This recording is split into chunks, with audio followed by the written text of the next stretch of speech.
प्रासाद लक्षण।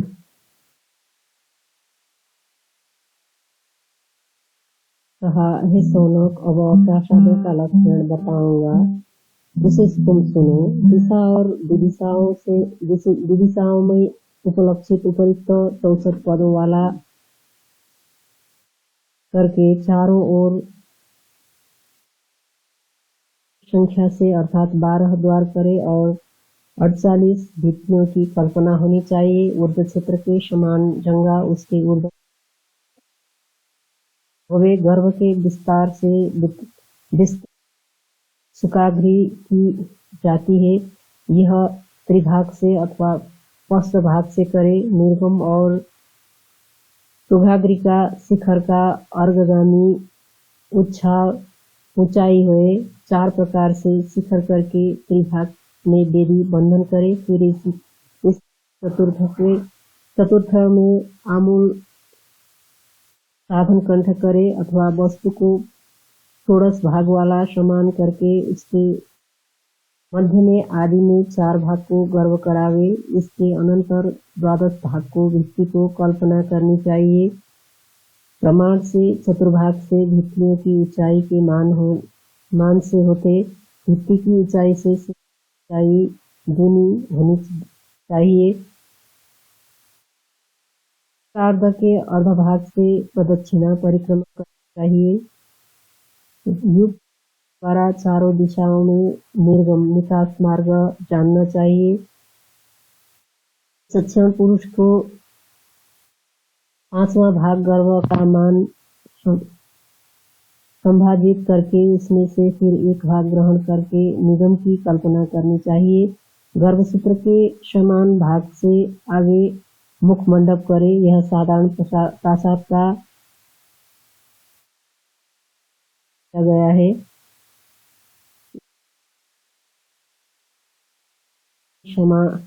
लिंग के समान होना चाहिए। ये शौनक चारों ओर निश्चय भाग से गर्भ होना चाहिए। इस प्रकार की भित्ति हो और जंघा उसके विस्तार से अर्धभाग वाली होनी चाहिए। हे शौनक, दुगुना शिखर कहा गया है जो कि जंघा से होना चाहिए। पीठ गर्भ से अधर कर्म उसके मान शुक्र संग्रिका होवे। निर्गम तो क्या कह दिया गया है, दोष एवं सब पूर्व की भांति ही होवे। यह लिंग का मान कहा गया है। अब यह द्वार का मान कहा जाता है। वेद की भांति कराग्र करके 8वां भाग द्वार होना चाहिए। विस्तार से यह बात बताया गया है। स्वेच्छा से दुगुना हो जाता है। द्वार की भांति पीठ के मध्य से शेष है। द्वारार्ध के भाग से परिग्रह से दूषित पादित वृत्ति होती है। उसके विस्तार के समान जंघा और दुगुना शिखर होता है। भी पूर्व की भांति ही होती है।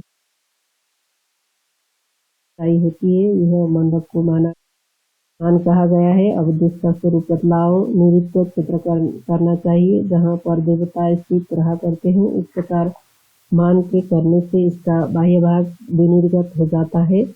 प्रासाद के चारों ओर 5 से विस्तीर्ण और गर्भ द्विगुण नेमी के मान से करना चाहिए जो कि यह होता है। वह ही भित्ति का उत्सेप दुगुना शिखर माना गया है। तो प्रासादों का मान और मान से योनि बतलाऊंगा। वैराज, पुष्पकाक्ष, कैलाश, मालिकाह्य और नितिष्टप ये 5 प्रासाद सर्व योनि वाले होते हैं। प्रथम प्रासाद जो वैराज नाम वाला होता है वह चतुर्थ होता है, आयात वाला है। तीसरा वृत्त होता है तथा चतुर्थ वृत्तायत होता और 5वां अष्टाश्र होता है। सर्व प्रकृतिभूत इन्हीं से मनोहर प्रासाद संभूत होते हैं जो कि 40 होते हैं। मेरु, मंदर, विमान तथा अपर, भद्रक, सर्वतो, भद्र, रुचक, नंदन, नंदी, वर्धन, श्री, वत्स ये 9 है जो वैराग से चतुर्थ संभूत होते हैं। ऐसा जान लो। बलभी, गृह, राजशाला, गृह, मंदिर, विमान, ब्रह्म मंदिर, भवन, उत्तम, शिविका, वेश्म ये 9 पुष्पक से उद्भव होने वाले हैं। वलय, दुंदवी, पद्म, महापद्म, मुकुली, उस शंख, कलश, गुआ वृक्ष, यदि तो प्रासाद कैलाश सम्यक के संभूत होने वाले हैं। गल, वृषभ, हंस, गरुड़, सिंह, भूमुख, भूधर, त्रिदय, पृथ्वीधर ये द्वितायत नवमालक संज्ञा वाले से उद्भव प्राप्त करने वाले होते हैं। वज्र, चक्र, मुष्टिक, बभ्रु, वक्र, स्वस्तिक, भंग, गदा, त्रिवृक्ष, विजय और श्वेत ये त्रिपुष्टिका है से समुद्भव प्राप्त करने वाले हैं।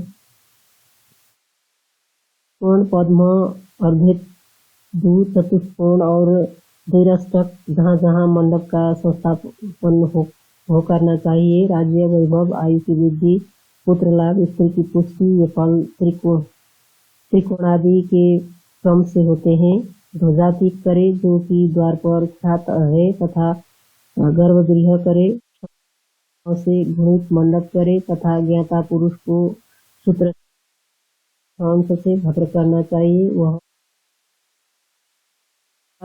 गवाक्ष से युक्त अथवा बिना गवाक्ष वाला होवे। साग भित्ति के प्रमाण से अथवा फिर भित्ति के मान से या भित्ति की दुगुणता से कहीं पर मंडप बनाने चाहिए, कहीं पर मंडप बनाने चाहिए। प्रसाद में विषम भूमिका वाली चित्र परिमाण के विरोध से भूषित रेखा करे। 4 द्वार वाला और 4 मंडपों से शोभित आधार जो सतलिंगी शिखरों से समायुक्त हो वह मेरु प्रासाद उत्तम होता है।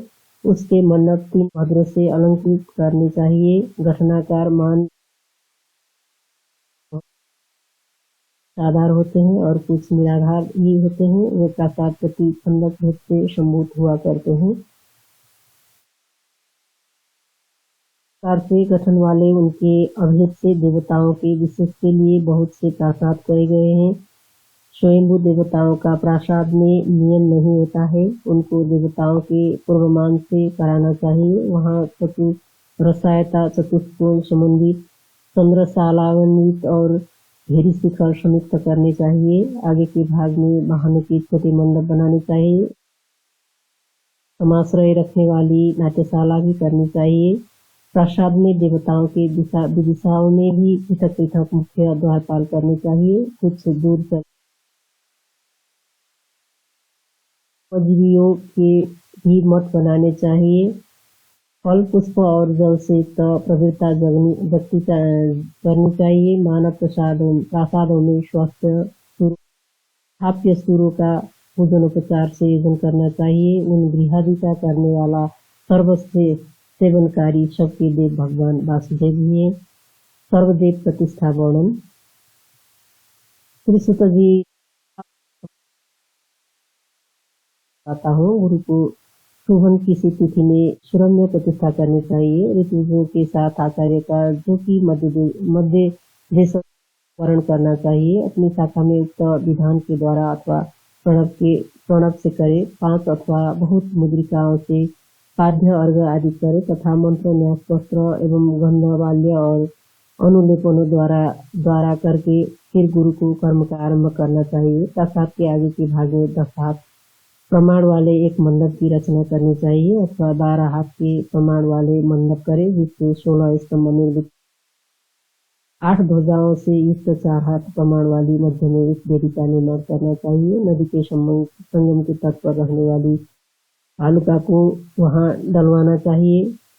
चतुरस्त्र चौकोर कारमुख धनुष की आभा के तुल्य वर्तुल गोलाकार अथवा कमल के पुष्प की आकृति वाले पूर्व आदि दिशाओं से आरंभ करके 5 कुंड की रचना करें अथवा एक कुंड सभी रस भी निर्मित करा लेंगे। समस्त कामनाओं की सिद्धि के लिए शांति कर्म के विधान से आचार्य को श्री स्थान में देवता को का लेपन कराकर ऐशानी दिशा में करने का मत रखते हैं। तोरण के समीप में 4 द्वार करके न्याग्रोत, बट, उदुम्बर, गुलर, अश्वत्थ, पीपल, पलाश और खदीर का 5 हाथ प्रमाण वाले तोरण करे जो कि समस्त तथा पुष्पों के भक्ति भूषित हो। चारों दिशाओं में 4 गर्त एवं 1 हाथ के खोदे। पूर्व दिशा के द्वार में मृगेंद्र, दक्षिण में हंसराज, पश्चिम में गोपति और उत्तर दिशा के द्वार पर शिव शार्दुल रखे। अग्नि मिले इस मंत्र का उच्चारण करते हुए पहले पूर्व दिशा में न्यास करना चाहिए। इससे मंत्र से दक्षिण में दूसरा न्यास करें। अग्न आया ही इस मंत्र के द्वारा पश्चिम में तृतीय रखे। शन्नो देवी इस मंत्र से उत्तर दिशा में चतुर्थ को पूर्व दिशा में पताका मेघ के समान वर्ण वाली लगावे। आग्नेय दिशा में धूम्र वर्ण वाली, यानी वर्ण वाली, नैऋत्य में श्यामल वर्ण से युक्त, वारुणी दिशा में अंदर, वायव्य में पीत वर्ण की, उत्तर में रक्त वर्ण वाली और ईशान दिशा वर्ण वाली पताका होनी चाहिए। एक मध्य भाग में बहुत से रूप और वर्णों वाली पताकाएं होनी चाहिए। पूर्व में इंद्र अग्नि सुषुप्ति मंत्र के द्वारा यमो नागा, इससे दक्षिण में, पश्चिम और उत्तर में रक्षो हवान वा इससे पूजा करे। बात इससे अभिषेक करके पूजा करे। बात में इससे अभिषेक करके आप्यायस्व इसमें उत्तर में, समीशान विष्णुलोक इससे मध्य में यजन करे।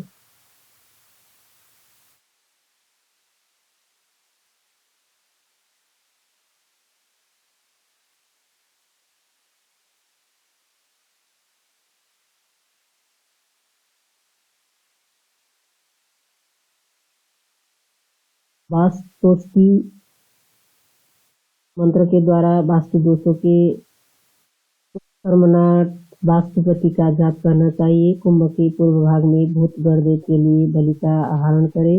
पैठ्यत इससे विद्याओं का बुध को आलंबन करना चाहिए। योगे योगे इस मंत्र के द्वारा ज्वलन कुशों से संस्तरण करते हुए फिर ऋतुजों के साथ आसमान को स्थान पीठ पर हरण करना चाहिए।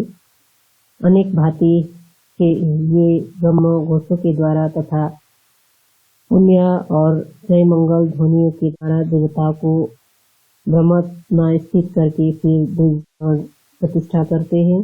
उस पीठ में ले आवे और फिर मंडप में उसका न्यास करे। भद्रवर्ण इसमें स्नान करावे। इसके अनंतर सूत्रबंधन से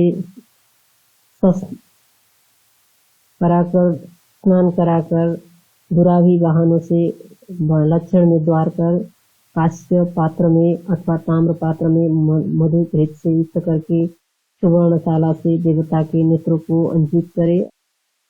मंत्र का उच्चारण करके देव के घाटित करना चाहिए। लक्षण के आने पर स्थापक एक को नाम द्वारा बोले। इमम में गांग इत्यादि मंत्र से नेत्रों को शीतल की। अग्नि मूर्धा इस मंत्र से काटी की मृतिका को अर्पित करे। विद्याज्ञ इत्यादि मंत्र द्वारा विप्लव, उदुम्बर, अश्वत्थ, बट और तलाश इनके पंच सफाए को समर्पित करे। पहले पंचगव्य से स्नान करावे। पंचगव्य में 5 वस्तुएं होती हैं जिनमें दूध, दही, घृत, गोमूत्र और सहदेवी आदि से स्नान करावे। जिनमें सहदेवी, बला, सतमूली, शतावरी, कुमारी, गिलोय, व्याघ्री ये सब हैं। इन समस्त औषधियों वाले जल से या औषधि इत्यादि मंत्र से स्नान कराना चाहिए या फलानी इत्यादि मंत्र के द्वारा फलों द्वारा स्नान का विधान होता है। पुरुषों के द्वारा द्रुपदादि इत्यादि मंत्र के द्वारा उत्तराधन करना चाहिए। कलशों में विन्यास करके उत्तरादि रत्न, धान्य, औषधि, सत्पुस्तिका, 4 समुद्र, 4 दिशाएं, क्षीर, दधि, धूप, क्षीरोद और घृतोदक का है। इन सब का विन्यास कर आप्यायस्व दधि क्रंतो या औषधि तेजस्वी को अभिमंत्रित कर फिर 4 समुद्र सम्यक कलशों से स्नान कराना चाहिए। स्नान कराते हुए और सुंदर पोशाक धारण कराते जाने पर गूगल की धूप देनी चाहिए। कराने के लिए उन तीनों का विन्यास करना चाहिए। पृथ्वी मंडल में जितने जो भी तीर्थ नदियां तथा सागर है और जो भी औषधियां हैं उनको या औषधि इत्यादि मंत्र के द्वारा कुंभ में अभिमंत्रित करे। उस अभिमंत्रित किए हुए जल से जो स्नान करे वह समस्त पातकों से मुक्त हो जाता है। समुद्र से अभिषेक करके फिर अर्घ देना चाहिए। कर्म द्वारा दुराधर्या इत्यादि मंत्र के द्वारा गंध का न्यास करे और वेदोक्त मंत्र के द्वारा तथा स्वशास्त्र में विहित मंत्र के द्वारा इम मंत्र वस्त्र देवे तथा सभी ही मंत्र इस मंत्र से फिर शुभ मंडप में ले आवे। संभवाय इत्यादि मंत्र से करावे। विश्व सोक्षु इत्यादि मंत्र से परतत्व में स्थिर होकर मंत्र का न्यास करावे। अपने शास्त्र से विहित मंत्र का न्यास इस प्रकार से कहा गया है। वस्त्र से आच्छादित करके स्वभाव से पूजन करना चाहिए। शास्त्र के अनुसार जो निवेदन करने के योग्य उन्हें पात के मूल में समर्पित करे। इसके अनंतर प्रणव से संयुक्त वस्त्रों के युग्म से और हिरण्य से संयुक्त कलश को स्थान में निवेदित करे। फिर कुंड के समीप में स्थित होकर अग्नि की स्थापना करे। अग्नि की स्थापना वेद में कथित मंत्रों के द्वारा गुरु को करना चाहिए। पथमान वास्य प्रहाजीन बृहस्पति और मित्र इन बहुत ऋचाओं को पूर्व की ओर जपे अर्थात जाप करे या पढ़े। रुद्र पुष्प रुद्र लोकाध्याय ब्राह्मण और पितृपैत्र को सुंदर क्रिया करने वाला अध्वर्यु दक्षिण दिशा में जप करे। वामदेव्य विश्व शाम रथंतर मेरुदंड शामों को छांदोग्य पश्चिम दिशा में जप करे। अथर्व शीर कुंभ अथर्वोक्त है नील रुद्र को और मैत्र को अथर्व ज्ञाता उत्तर दिशा में जपे। अस्त्र मंत्र के द्वारा कुंड भली भांति प्रोक्षण करके तथा विदोष रूप से आचार्य का संप्रेक्षण करके ताम्र के पात्र में अथवा शराब साकोर में अथवा विभव के अनुसार जो भी हो अग्नि को लाकर आगे की ओर अग्निवेशित करे। अस्त्र मंत्र से अग्नि की जलावे और कवच से वेष्टित करे। इसके पश्चात आचार्य समस्त मंत्रों के द्वारा अमृतीकरण करे। दोनों हाथों में पात्र को ग्रहण कर फिर कुंड के सब ओर भ्रमण कराए और वैष्णव योग के द्वारा परपेश का निक्षेप करना चाहिए। साधारण मंत्र के द्वारा या अपने शास्त्र में विहित के द्वारा दक्षिण के ब्रह्म और उत्तर में प्रणीता को स्थापित करे। इसके अनंतर दिशाओं में विष्टरों सहित परिधि देनी चाहिए। साधारण तथा ब्रह्मा विष्णु हर और ईशान का पूजन करना चाहिए। फिर द्वार परिवेष्टित वरही को दर्भों में स्थापित करना चाहिए। दर्भ के जल से स्पर्श किया हुआ है मंत्र से हिम भी हो तो वह विशुद्ध हो जाता है। प्रत्यागम प्रागम उद्गम अखंडित और स्तंभों से वेष्टित वही स्वयं हो ही सानिध्य को प्राप्त जाता है। मंत्र ज्ञाता ने अग्नि की रक्षा के लिए जो भी कर्म कहा है उसे कुछ आचार्य जात कर्मा के अनंतर चाह करते हैं। इसके पश्चात पवित्र करके हित का संस्कार करना चाहिए। इसके अनंतर आचार्य देखकर भी निराज को अभिमंत्रित करे। आज्य के आदि भाग से अभिधारा के अंत पर्यंत अभीक्षण करे और फिर उस आज्य से 5-5 आहुतियां द्वारा हवन करे। गर्भाधान से आदि लेकर जब तक गोदानिक होवे अपने शस्त्र से विहित मंत्रों के द्वारा यह प्रणव से होम करनी चाहिए। इसके पश्चात पूर्णाहुति देकर पूर्णात्मपूर्ण मनोरथ होवे। इस प्रकार से उत्पादित वही संपूर्ण कर्म में सिद्धि का प्रदान करने वाला होता है। इसके पश्चात अग्नि का पूजन करके कुंड में आदि देवों को अपने अपने मंत्र के द्वारा 100 आहुतियां देवे। अनंतर अपनी आहुति को होता आज्य में कलश में न्यास करे। देवता मंत्र और जात वेद तथा आत्मा को एकत्र करके फिर पूर्णाहुति देनी चाहिए। आचार्य को बाहर निकालकर दिक्पालों के निमित्त बलि का हरण करना। तथा भागों को सबको बलि देवे। तिल और समिधा ये 2 होम के द्रव्य हैं। इन दोनों द्रव्य का भेद सहकारी पदार्थ होता है, जिनके अंकों में उसका प्रदान होता है। पूर्व में पुरुष सूक्त और दक्षिण में रुद्र सूक्त, ज्येष्ठ मास और हिरण्ड तन्यामी यह पश्चिम में नील रुद्र महामंत्र, कुंभ सूक्त और अथर्वण इन सब एक एक को सहस्र बार हवन कर सिर में देव को पाद में फिर इसी प्रकार से पूर्णाहुति द्वारा फिर स्थानों में हवन करना चाहिए और अनुक्रम से अभिष्ट करे द्वारा अथवा सुशास्त्र में विहित मंत्रों के द्वारा या गायत्री के द्वारा अथवा द्विज एवं आचार्य प्रणव एवं भैरित के द्वारा इस प्रकार से होम की विधि को सुसंपन्न करके आचार्य मंत्रों का न्यास करे। चरणों में अग्नि मिने का न्यास करे। गुल्फों में पृथ्वी इसका न्यास करे। अंगों में अग्न आहाई इसका, जानों में सब्र देवी इस मंत्र का और उदरों में आतिल इसका न्यास करे।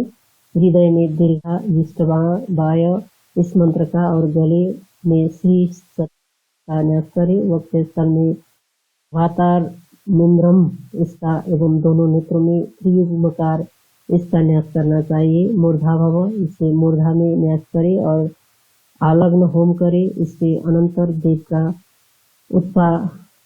उत्यापन करे तथा उत्तिष्ठ ब्राह्मण पते इस मंत्र से करना चाहिए। वेद पुण्य शब्द के द्वारा प्रसादी की प्रदक्षिणा करे। मंत्रों के एकता को देवस्यत्व इससे चुंबिका लवन करके रत्नों के सहित दिक्पालों को, धातुओं को, औषधियों को और सिद्ध लौह बीजों को करके पीछे देव का विनाश करना चाहिए। गर्भ में देव को स्थापित न करे और गर्भ का परित्याग भी नहीं करना चाहिए। थोड़ा सा मध्य का परित्याग करके इसके अनंतर स्थापन करे। तिल का कुछ समात्र उत्तर लावे।